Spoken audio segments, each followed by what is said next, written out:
What it do, flight crew? FTC, flight team stand up. We back on the man swoozie this time.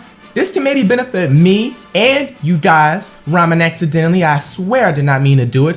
How to never get hurt in a relationship. I'm not even gonna lie. When I first got hurt in a relationship, it was 11th or 12th grade. I don't know if I had a story on that one, okay? You know, all jokes aside, like I honestly wasn't the same. Like I started to treat females different. I, stopped taking, certain females less seriously, especially of how they come toward me. Now don't get it wrong. Hopefully, my attitude will change one day on that if I can find that right, female or whatever. I'll be able to hold it down, you know what I'm saying? But I want you guys to personally comment down below, have you ever been hurt in a relationship? If so, do that and watch this video and hopefully you can learn from it. It'll be down below in the description. I was going to give advice on how to never get hurt in a relationship. That was a trick.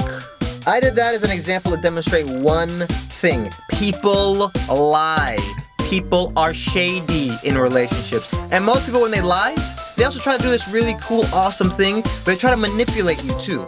Now, you might be in a relationship right now and things are great and you two are in a field and spinning around in slow motion and you fall back on a pile of leaves like they do in the commercials. I hope things stay like that.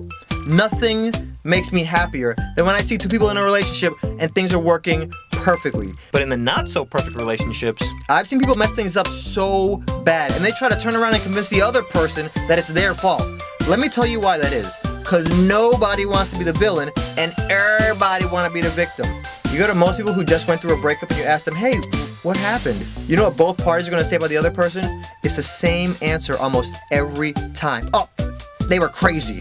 I would hear that excuse so much, I started saying no, like, more specifically, what does that mean? Man, she was just, it was like, she was just psycho, man.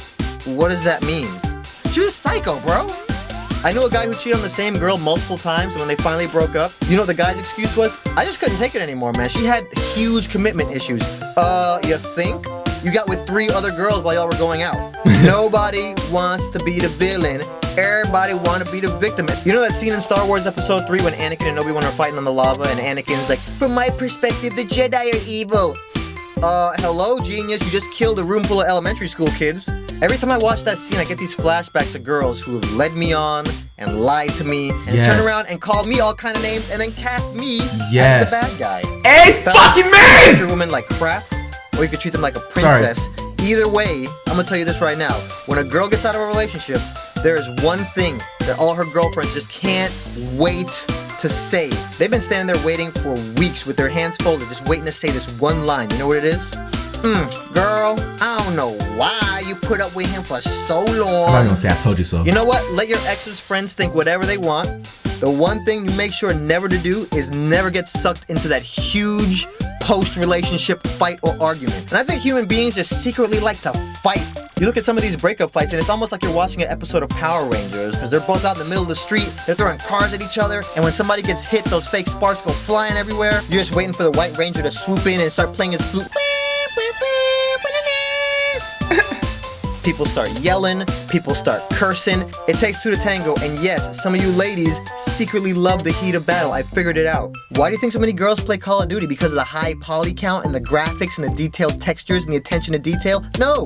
If you ever find yourself in a nasty breakup and the other person is spreading rumors about you or sending you nasty text messages, my advice to you is always be the mature one. You will come out a better person on the other end. So there we have it, everybody. I hope you guys learned a lesson from this. Man, I cannot tell you how many times I've been motherfucking led on, and I did like absolutely everything right. Like literally, it could come down from me when I first approached a female. Coming at any female with respect, because I always typically do that whenever I want to talk to or have a chance to get to know them. I typically come up to them with respect. From that boiling down to to just kicking all the side hoes, and I always come out with the L. But yes, and I'm not the only one that obviously deals with this. Probably lots of people deal with it every single day. Comment down below which next story time you want me to react from swoozie. Flight team, smack that like button as usual. Hashtag 2016 takeover. Ace. Bitches is calling, I treat them so mean. I only talk money, I'm friendly with vendors. My wife bitch love me, I drive all they billies. I really stay cautious, I'm tucked in the center.